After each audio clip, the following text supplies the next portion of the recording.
So today I want to talk about three different topics. So one was our transition to distance learning, as well as how we're supporting students beyond academics. The second one is how we're meeting our public purpose at this time. And the third is just a little bit about leadership transitions in our two schools. So transition to distance learning, you all know that our schools closed on March 12th. And we've been working from home ever since. It took us, we were immediately ready to get kids to work in this new world, but we also spent some time thinking about what the purpose of distance learning is, what the purpose of school is. And I think we came to some important agreements and beliefs, starting with the sort of overarching idea of care over content. And I think the other really overarching theme is accessibility for all. And so even before we could truly launch ourselves into this new world of teaching and learning from homes, we had to ensure that all of our students and families had access. So to this point, we've distributed more than 200 laptops and helped families across the city get access to internet. So that's more than a quarter of our students we've helped ensure have access. And what we're realizing right now is this is just the new world. It's not just the new world in terms of we could be back in this place again, which we might be. We might go back to school anywhere between mid-July, if you listen to Governor Newsom, and mid-August when we normally do. And then we might be right back here again in a few weeks later or a few months later. So in that way, this is the new normal. But also what we're learning is our students need to be ready to live in a world in which technology and distance learning and the world that can be brought to us through these computers it needs to be accessible for all of them. So we're already starting to think about what this might look like for Gateway in the future. We're starting to talk about the idea of moving to a one-on-one computer program next school year, which makes a whole lot of sense now, as we've all done an incredible amount of on-the-job learning about how to support kids' learnings and do excellent teaching through the computer. But it also is a big challenge because financially that's a big commitment, and it will also inevitably only be a successful initiative if it also changes how we teach and learn overall. So we made this transition to make sure everybody could get access to computers, and at the same time we've tried to ensure that what we're teaching kids feels contextualized, it feels important to them. I've seen lessons that have to do with how much food should you order for a family of 6 when you can only get a food delivery once a week, and your kids eat 3 meals a day plus snacks. I've seen lessons that have to do with what does it mean to flatten the curve. I've seen lessons on analyzing different leadership styles as evidenced by press conferences across our country. Teachers are really working hard to make sure this stuff matters right now. And they're also really working hard to make sure kids know that they matter. So we've developed a tracking system so that we are able to assess engagement for kids. Back to care over content. It matters more to us that we know that every kid is engaging than anything at this time. That's one of the things we've been working hard on through our advisory system, through our morning meetings with kids, through office hours, etc. We also know that there are lots of other things that students and families are struggling with right now, and so we're questioning right now. So this idea that we need to support kids beyond academics has been really important. Just to give one example, our seniors, as many of you know because you have kids in similar spots or you have had kids in similar spots, are deciding right now what schools they're going to go to if they choose to go to school next year. The requirements have changed. The expectations about what college might look like has changed. And so we're working really hard with our senior families to help them understand the landscape of choosing a college, how they might afford a college in this new setting, how the requirements have changed, as well as our junior families, right? Because for them, tests are going to look different next year. Their grades are going to look different next year. And so we've been working really hard to ensure through class-wide webinars, through college counselors reaching out individually to kids and families. That's just an example of one of the ways it's not just about content, it's really about all the other things that kids and families need right now. Another area that we want to talk about a little bit today is the way in which, in this time, Gateway is continuing to think about how we're fulfilling our public purpose. So not just to our own families and kids, but how we're being leaders in public education more broadly.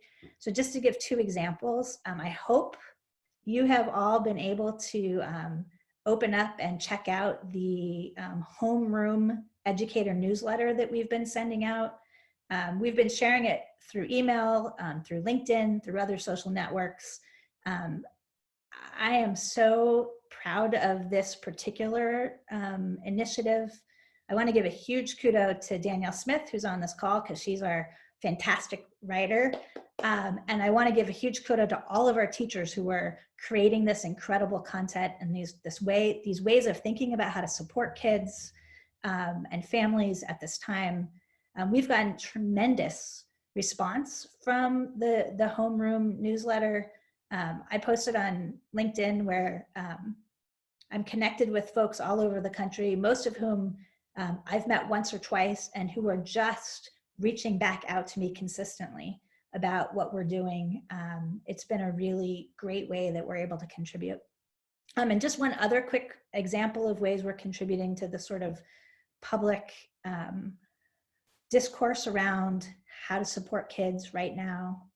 Since the school closures in mid-March, I've been leading a weekly call with all the charter leaders in San Francisco so that we can come together and really try and understand the shared questions and dilemmas that we're facing. So a lot of what happens for us is, in essence, we wait for the district to create policy and then we figure out how to implement it. Because we figure as a school of 400 or as a school of 200, our best bet is to follow the lead of the district. But as we know, sometimes it really makes sense to get out ahead of the thinking of the district as a whole and to come together with other thoughtful educators to create our own policy. And so that's really why we've been doing this. We've been trying to have a way as a group to take guidelines from the state and think about how we want to implement them and what that would look like, and then share those ideas with the district and with each other. And so that has been a really great partnership. One example is we've been meeting, like I said, every week. And one of the things that came up is all of the high schools, the charter high schools, are really trying to figure out what to do about graduation. This is both about graduation requirements. Take, for example, Gateway's community service requirement. There are still ways to do community service right now, but they're a lot harder. So a question is, are we willing to waive any of our requirements for seniors in this moment? The truth is, we want our kids to graduate and for the pandemic not to have affected them, but we also want to encourage service, right? So one of the types of questions is related to graduation requirements. And then the second question, which is actually so much more fun and also vexing, is how to celebrate seniors right now. How do we make their senior year special to them in any way other than it was at the one time in our recent history when everybody was forced to stay home for 2 months, right? Like, how do we make this feel like a time that is meaningful and important to them? And so as a group, all the charter high schools are coming together to talk about ways we can create celebrations for kids. So that's another part of fulfilling our public purpose, really trying to step into leadership at this moment. So speaking of leadership, the third topic I want to touch on briefly is leadership transition at our two schools. We have change at both of our two schools in terms of our principals this year. So today, we are making the public announcement to our families and students that Tony Rogers, the principal at Gateway High School, will not be returning next year. We've known this internally for mostly the entire semester. And in fact, we have already hired his replacement. Becca Weeder and Stephanie Kazarian are stepping in as co-principals. That announcement is going out coupled with Tony's departure today to families. Tony and I sat down and made a video together in which he made the announcement, and I was able to ask him some questions to sort of contextualize his time at Gateway and what he loved about the place, because he's not able to talk to people directly right now. So we have that transition. And then at Gateway Middle School, as you know, Aaron Watson, after leading the school since its inception, is stepping up to become the director of schools and partnerships for Gateway Public Schools, which I think is fantastic for Gateway in that he's going to be able to really lead some of the big efforts next year around developing and supporting our school leaders, helping us make this big transition to what school is going to look like in the future, helping us think about ways we can build partnerships that support our kids' needs outside the classroom. He's such an incredible leader. I know you all know that, and I think this is a huge add for our schools as a whole. And at Gateway Middle School, we're still seeking his successor. We have a meeting this afternoon to review 6 candidates, which is really exciting because the candidates have been a little slow in coming. When filling the shoes of Aaron Watson, we've been very picky.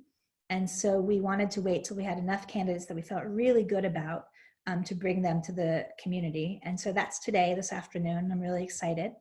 And then also at the same time, we promoted from within Lucy Hilardis, who's been at Gateway since the first year we had in 8th grade. She's a founding 8th grade teacher, has become the assistant principal, which she's actually taken on that role in the past, and she's fantastic. So I'm really excited about that.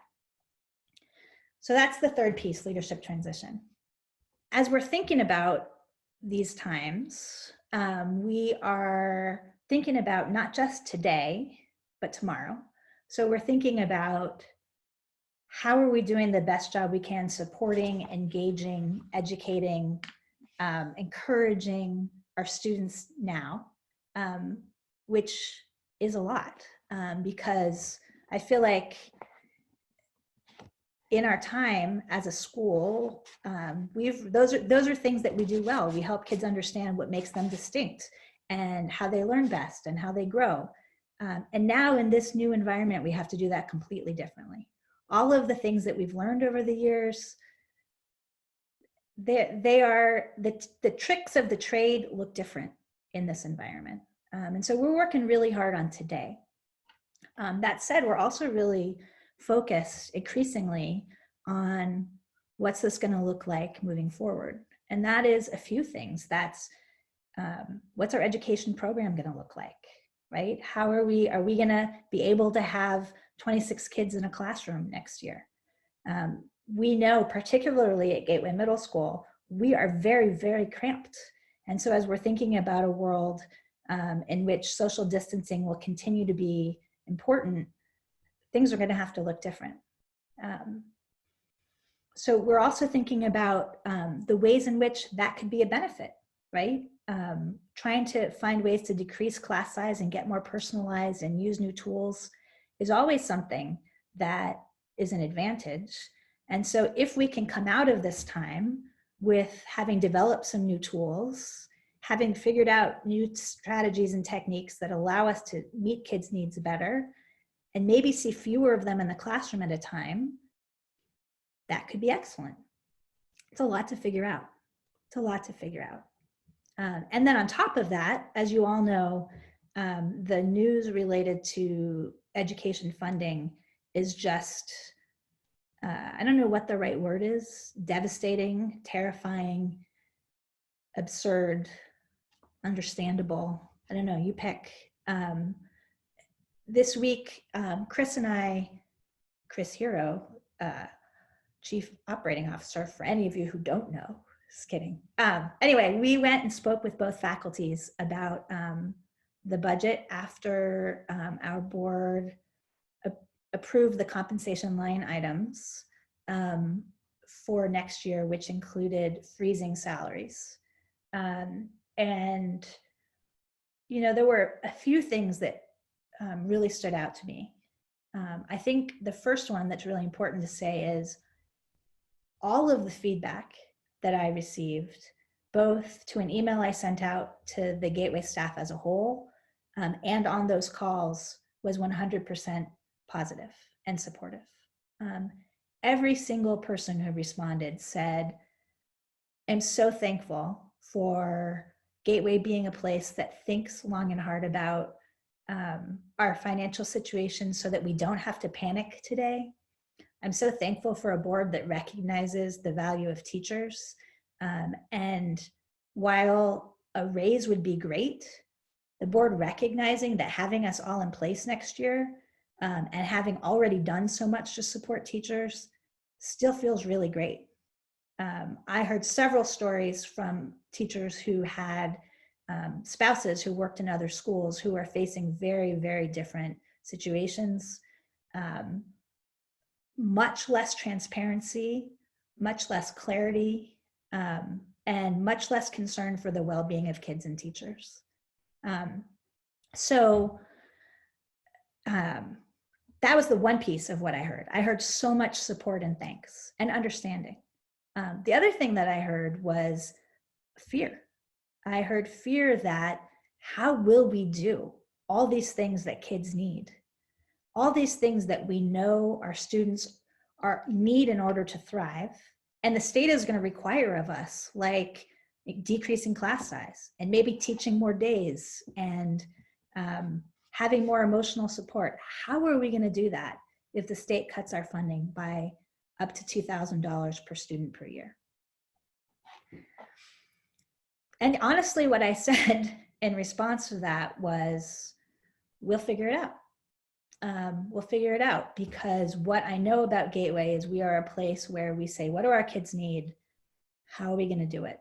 And we'll have to be creative, and it may not look exactly as it has in the past. But I know that we'll figure it out together. And one of the ways that we have done that, as you know, is we launched this Resilience Fund, which is something we started to help us get through this school year, but it's really with an eye on next year. So the idea is, in order to provide our kids what they need, we can't let up, right? We can't be a school that says, budget cuts, what are we going to cut? We have to be a school that says, how are we going to get kids what they need? How are we going to help them be resilient? How are we going to be resilient as an organization? How are we going to help our teachers be resilient, continue to be? And so the Resilience Fund will help us this year get to a balanced budget. It will help us ensure that the investments we've already made on behalf of kids and families this year, like ensuring they all have laptops and internet access, is not a one and done thing, right? It's something that we say is now part of who we are because our kids need it. And so it's a big goal, right, of trying to raise $250,000 by the end of this fiscal year, June 30th. But we're seeing really amazing support. We're seeing support from folks who have been part of our community for a long time and people who haven't, people who know a student or know an alumni or who know one of you. It's really been gratifying and reinforcing to see the way that people want to be part of an organization that is doing right by kids and that keeps our mission at the center, even in the hardest of times. So I really want to thank you for being here and for all that you do.